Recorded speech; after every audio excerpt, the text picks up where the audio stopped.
Screen presenting a boy called Christmas. इस कहानी की शुरुआत क्रिसमस ईव से होती है, जहां पर हमें घर में 3 बच्चों को दिखाया जाता है। इन बच्चों की मॉम नहीं है और आज क्रिसमस ईव के दिन इनके पिता को कहीं बाहर जरूरी काम से जाना है। इसीलिए वो इनके लिए आंट रूथ को घर पर बुलाते हैं ताकि वो इन बच्चों को क्रिसमस ईव पर इंटरटेन कर सके। और इंटरटेन करने के लिए वो इन तीनों बच्चों को 13 साल के एक बच्चे जिसका नाम निकोलस है उसकी कहानी सुनाती है, जो बर्फीले जंगल में अपने पिता के साथ लकड़ियां काटने के लिए जाता है। और तभी उनके सामने एक जंगली भालू आ जाता है, जिससे अपनी जान बचाने के लिए दोनों के दोनों भागकर वापस अपने घर आ जाते हैं। निकोलस ने बचपन में ही अपनी मॉम को खो दिया था और अब वो अपने पिता के साथ रहता है। इनकी माली हालत बहुत ज्यादा खराब है और ना ही इनके पास कोई परमानेंट काम है। निकोलस अपने पिता से कहता है कि मुझे कोई कहानी सुनाओ। उसके पिता उसे की मॉम की कहानी उसे सुनाते हैं। वो बताते हैं कि कई साल पहले तुम्हारी मॉम ने इन बर्फीली पहाड़ियों को पार किया था। रास्ते में उसे 2 मॉन्स्टर्स का भी सामना करना पड़ा जो सो रहे थे। वो उनके बीच से गुजरकर एक दूसरी जगह पहुंची जहां पर एल्व्स का गांव था। एल्व्स के पास बहुत सारी जादुई शक्तियां होती हैं जो उन्हें इंसानों से अलग बनाती हैं। उन्होंने तुम्हारी मॉम का स्वागत किया और जब तुम्हारी मॉम वापस आई तो उनके पास बहुत सारी खाने की अच्छी अच्छी चीजें और खिलौने थे जो हमने आसपास सबको बांटे और यहाँ चारों तरफ खुशियाँ फैल गई। अब जब ये दोनों की दोनों बातें कर ही रहे होते हैं कि तभी यहाँ पर निकोलस के डैड को और निकोलस को एहसास होता है कि इनके अलावा भी कमरे में कोई है। और जब ये सर्च करते हैं तो इन्हें पता चलता है कि वहाँ पर एक छोटा सा चूहा है। निकोलस के पिता उसे मारने की कोशिश करते हैं लेकिन हर बार वो बच जाता है। निकोलस अपने पिता से कहता है कि इस चूहे को छोड़ दे। उसके पिता उसके कहने पर उस चूहे को छोड़ देते हैं। निकोलस उससे दोस्ती कर लेता है। अगली सुबह वो उसे अपने हाथ में उठाकर उससे बात करने की कोशिश करता है, पर उसके पिता कहते हैं कि चूहे बोलते नहीं हैं। और अब निकोलस अपने पिता के साथ राजा के महल की तरफ चल पड़ता है, क्योंकि राजा ने अपने महल में सबको बुलाया होता है, जहाँ पर राजा सबको कहता है कि मैंने अपने जीवन में उम्मीद और जीने का मकसद खो दिया है। जो भी मुझे उम्मीद और जीने का मकसद देगा मैं उसे बहुत सारा धन दूंगा। अब निकोलस के पिता ने जो कहानी उसे सुनाई थी वो पूरे गाँव को पता चल गई होती है और सबको लगता है कि एल्व्स का गाँव है। सब उस गाँव में जाकर राजा के लिए खुशियाँ, उम्मीद और जीने का मकसद ढूंढ कर वापस आना चाहते हैं ताकि राजा के नाम से वो अच्छे से हमेशा के लिए जिंदगी जी सके। और अब गांव के कुछ लोग निकोलस के पिता के पास आते हैं। वो निकोलस के पिता को अपने साथ चलने को कहते हैं। निकोलस के पिता उनकी मदद करने के लिए उनके साथ चलने के लिए मान जाते हैं।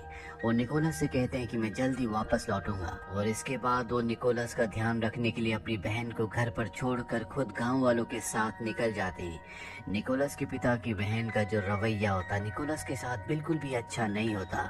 वो उसे घर से निकाल देती है। निकोलस को अपने चूहे दोस्त के साथ घर के बाहर टेंट लगाकर सोना पड़ता है। बहुत दिन बीत जाते हैं लेकिन निकोलस के पिता वापस नहीं आते।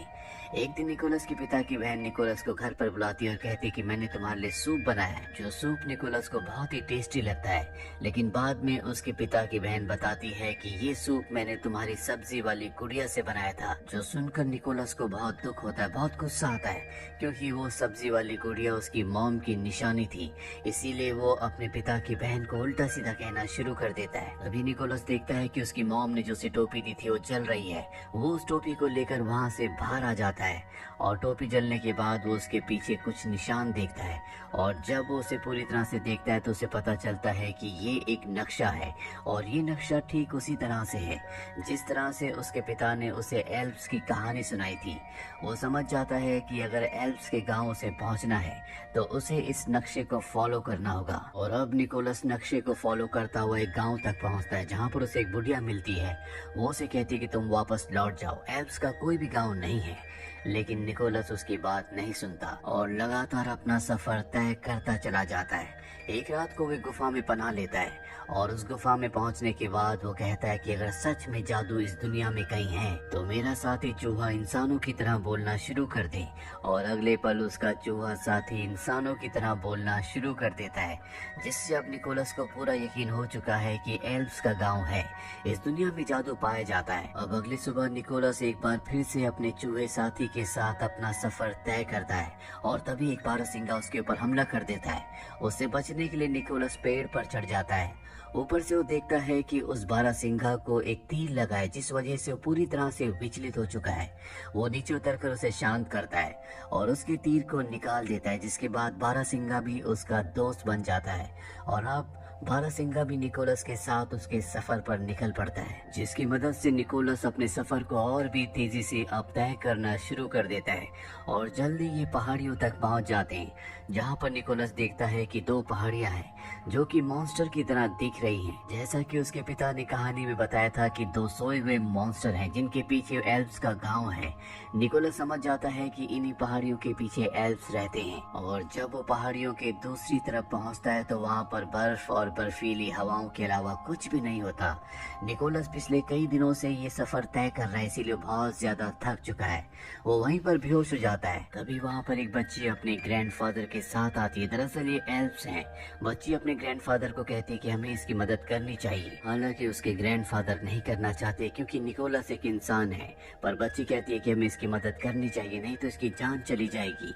और इसके बाद उस बच्चे के ग्रैंडफादर निकोलस के ऊपर यकीन का जादू करते हैं, जिस जादू को करने के बाद वो होश में आ जाता है। और अब क्योंकि निकोलस के ऊपर यकीन का जादू किया गया है, इसीलिए वो जिस भी चीज पर यकीन करेगा वो उसे दिखना शुरू हो जाएगी। निकोलस बताता है कि मैं अपने पिता को ढूंढने के लिए यहाँ पर आया हूँ, लेकिन यहाँ पर एल्व्स का गांव नहीं है। उस बच्चे के ग्रैंडफादर कहते हैं कि अगर तुम यकीन करोगे तो एल्व्स का गांव तुम्हें दिखेगा। जिसके बाद निकोलस यकीन करता है और उसे अपने सामने एल्व्स का गांव दिखता है। अब एल्व्स के गांव के अंदर आने के बाद वो देखता है कि वहाँ पर जश्न चल रहा है, जहाँ पर खाने पीने की हर एक तरह की चीज है। दरअसल आज क्रिसमस है और यहाँ पर निकोलस और उसका चूहा दोनों के दोनों बहुत एंजॉय करते हैं। पर तभी यहाँ पर एल्व्स की रानी आ जाती है, जो जश्न देखकर बहुत गुस्से में आ जाती है, क्योंकि उसने सबको क्रिसमस का जश्न मनाने के लिए मना किया था। क्योंकि जब यहाँ पर इंसान आए थे तो वो एल्व्स के एक बच्चे को पकड़कर अपने साथ ले गए थे। और अब निकोलस को देखकर वो और भी गुस्से में आ जाती है। निकोलस कहता है कि मैं अपने पिता को ढूंढने के लिए यहाँ पर आया हूँ। अगर इंसान यहाँ से किसी बच्चे को अगवा करके ले गए हैं तो मैं वादा करता हूँ कि मैं उस बच्चे को वापस लाऊंगा। लेकिन रानी उसकी बात नहीं सुनती और उसे एक मीनार में कैद कर देती है, जहाँ पर निकोलस एक लड़की से मिलता है जो कि उड़ने वाली परी है और इसके पास खास शक्तियां हैं, जिससे पटाखे यानी कि क्रैकर्स फोड़ सकती है। और अब निकोलस उससे कहता है कि मैं चाहता हूँ कि तुम मुझे यहाँ से आजाद कर दो, मैं यहाँ पर अपने पिता को ढूंढने के लिए आया हूँ। अब इससे पहले कि ऊपर ही कुछ कहती, यहाँ पर एक मॉन्स्टर जाग उठता है जो पहले से यहाँ पर होता है और निकोलस को पकड़ लेता है। वो समझ जाता है कि ये एक इंसान है, इसीलिए वो निकोलस को खाना चाहता है। पर इससे पहले कि वो मॉन्स्टर ऐसा करता, परी उसके मुंह में एक क्रैकर को ब्लास्ट करती है, जिससे एक धमाका होता है। धमाके से उस मीनार की छत फट जाती है और परी निकोलस को लेकर यहाँ से निकल जाती है। हालांकि गार्ड्स भी इन्हें देख लेते हैं, लेकिन तभी निकोलस के सामने उसका बारहसिंगा आ जाता है और निकोलस और परी उसके ऊपर बैठकर यहाँ से निकलने लगते हैं। लेकिन अब जो दरवाजा होता है वो बंद होने वाला होता है, इसीलिए जो परी होती है वो दरवाजे को बंद करने के लिए वहीं पर रुक जाती है। निकोलस उस जगह से निकल जाता है, लेकिन परी वहीं पर रह गई है। निकोलस का अब एक ही मकसद है कि वो उस एल्फ बच्चे को वापस लेकर आए, जिसे इंसान अपने साथ पकड़कर ले गए हैं। बहुत ढूंढने के बाद निकोलस को एक सुनहरी रस्सी दिखती है, जिसका पीछा करते करते वो एक केज तक पहुंचता है, जिसके अंदर एक बच्चा होता है। और ये वही एल्फ बच्चा है जिसे इंसान एल्फ्स के गांव से चुरा कर ले गए थे। इससे पहले कि वो उस केज से उस बच्चे को निकालता, वहां पर बहुत सारे इंसान आ जाते हैं। निकोलस देखता है कि उसके पिता भी उन्हीं के साथ हैं। वो अपने पिता को देखकर बहुत खुश हो जाता है और कहता है कि हमें इस एल्फ बच्चे को एल्फ्स के गांव वापस भेजना होगा। निकोलस के पिता कहते हैं कि हम ऐसा नहीं कर सकते, हम इसे राजा के पास ले जाना चाहते हैं। हो सकता है कि इसे देखकर वो खुश हो, उनकी जिंदगी में एक उम्मीद आए। इसके बदले राजा उन्हें बहुत सारे पैसे देंगे। निकोलस समझाने की कोशिश करता है, लेकिन उसकी कोई बात नहीं मानता। निकोलस के पिता उसे बांध देते हैं और जब रात होती है तो निकोलस के पिता निकोलस के पास आकर उसे आजाद कर देते हैं, साथ ही उस बच्चे को भी जो एल्फ गांव से चुरा कर लाए हैं, जो कि एक एल्फ है। निकोलस के पिता निकोलस को कहते हैं कि मैं सबके सामने तुम्हारी मदद नहीं कर सकता था, इसीलिए मैंने रात होने का इंतजार किया, क्योंकि अब सब सो रहे होते हैं। निकोलस के पिता निकोलस और उस बच्चे के साथ एक कार्ट के ऊपर बैठ जाते हैं, जिसे बारहसिंगा खींचना शुरू कर देता है। पर अब आवाज होने से सब के सब लोग जाग जाते हैं जो इनका पीछा करना शुरू कर देते हैं। बारहसिंगा वजन ज्यादा होने की वजह से कार्ड को तेजी से नहीं खींच पा रहा होता और तभी निकोलस को याद आता है कि उसके ऊपर यकीन का जादू हुआ है और वो अपने यकीन से बारहसिंगा के ऊपर हाथ रखता है और उसे उड़ने के लिए कहता है, यानी कि वो यकीन करता है कि बारहसिंगा उड़ सकता है। और अगले पल वो बारहसिंगा हवा में उड़ने लगता है, लेकिन उसके पीछे जो काट होते हैं वो हवा में नहीं उड़ पा रहे होते क्योंकि उसमें अब भी वेट ज्यादा है। ये देखकर निकोलस के पिता अपने कार्ड की रस्सी काट देते हैं जिससे वो खाई में गिर जाते हैं और उनकी मृत्यु हो जाती है, जो देखकर निकोलस दर्द से चीख उठता है। लेकिन निकोलस अब उस बच्चे को एल्प्स के गांव तक पहुंचा देता है, जो देखकर सब के सब बहुत खुश होते हैं क्योंकि निकोलस ने अपना वादा पूरा किया। उस बच्चे के पिता निकोलस को बहुत सारे अच्छे अच्छे टॉयज देते हैं, जो देखकर निकोलस को अच्छा लगता है। वो तय करता है कि वो भी सब बच्चों को खिलौने देगा ताकि उन्हें भी खुशियां मिल सके। वो सबसे कहता है कि मुझे बहुत सारे खिलौने और चॉकलेट्स चाहिए, जिसके बाद सब के सब यहाँ पर खिलौने और चॉकलेट्स बनाना शुरू करते हैं और एक बहुत बड़े बैग में उसे निकोलस को दे देते हैं। पर इससे पहले कि निकोलस यहाँ से निकलता है, यहाँ की रानी यहाँ पर आ जाती है और निकोलस को उल्टा लटका देती है क्योंकि वो इंसानों को बिल्कुल पसंद नहीं करती, इसलिए वो नहीं चाहती कि निकोलस यहाँ से वापस जाए। अब जब निकोलस यहाँ पर उल्टा लटका होता है तभी रानी उसके गले में एक लॉकेट देखती है, जिसे देखकर वो हैरान और इमोशनल हो जाती है और पूछती है कि ये लॉकेट तुम्हारे पास कहाँ से आया। निकोलस बताता है कि ये मेरी मॉम का है। वो बताती है कि आज से कई साल पहले तुम्हारी मॉम यहाँ पर आई थी, वो और मैं बहुत अच्छी दोस्त बन गई थी। वो यहाँ से बहुत सारे खिलौने और चॉकलेट्स ले गई और वादा किया था कि वो मुझसे बार बार मिलने आएगी, लेकिन वो कभी वापस लौट कर नहीं आई, इसीलिए मैं इंसानों के ऊपर विश्वास नहीं करती। निकोलस कहता है कि वो वापस जरूर आती, लेकिन वो जिंदा नहीं है, उनकी एक बीमारी की वजह से मृत्यु हो गई थी। ये सुनने के बाद रानी को बहुत दुख होता है। वो समझ जाती है कि निकोलस की मॉम वापस क्यों नहीं आई। साथ ही उसने इंसानों के ऊपर जो विश्वास खो दिया था वो भी अब वापस आ चुका है, इसीलिए निकोलस को खिलौने से भरा हुआ बैग देकर यहाँ से रवाना कर देती है। निकोलस अपने बारहसिंगा पर बैठकर उड़ता हुआ सीधा राजा के महल जाता है। राजा को खिलौने दिखाता है और कहता है कि हमें इन्हें बच्चों को बांटना होगा। राजा उसके साथ उसके बारहसिंगा पर बैठकर सोए हुए बच्चों के पास खिलौने रख देते ताकि अगली सुबह जब वो उठे तो उन्हें खुशी हो। राजा निकोलस से कहता है कि हर साल क्रिसमस के दिन हम इसी तरह से खिलौने बांटेंगे ताकि हम खुशियां बांट सके। और राजा को भी अब जिंदगी में जीने का मकसद मिल चुका है, इसीलिए वो भी खुश हो जाता है। इसके बाद निकोलस अपने पिता की बहन के पास जाता है जिसे बिल्कुल भी जादू पर यकीन नहीं होता और उसे भी चॉकलेट देता है और उसी के सामने बारहसिंगा के ऊपर बैठकर राजा के साथ वहाँ से निकल जाता है, जो देखकर निकोलस के पिता की बहन पूरी तरह से हैरान होती है, पर अब उसे भी जादू पर यकीन हो चुका है। कहानी वापस प्रेजेंट में आती है जहाँ पर आंट रूथ तीनों बच्चों को ये कहानी सुना रही है।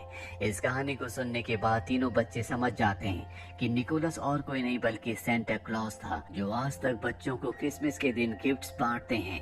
साथ ही बच्चों को कहानी सुनकर ये भी समझ में आ जाता है कि निकोलस ने अपनी जिंदगी में अपनी सच्चाई को एक्सेप्ट किया, साथ ही अपने ऊपर विश्वास किया, इसी वजह से वो इतने बड़े बड़े काम कर पाया।